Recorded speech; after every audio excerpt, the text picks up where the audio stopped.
Deməli, əziz tələbələr, görürsünüzsə biz oxuyuruq. Məsələn, səhər saat 8-dən başlayır uşaqlar dərs oxumağa.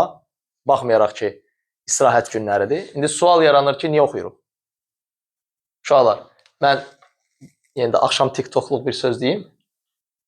Yadda saxlayaq ki, əgər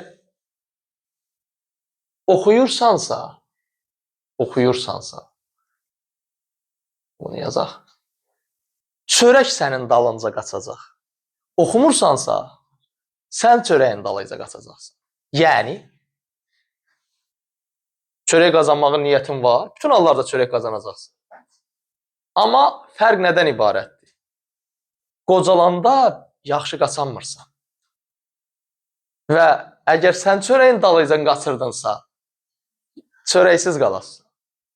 Əgər çörək sənin dalınca qaçırdısa, səni gəlib tutacaq. Ona görə də oxumaq lazımdır. Vəssalam.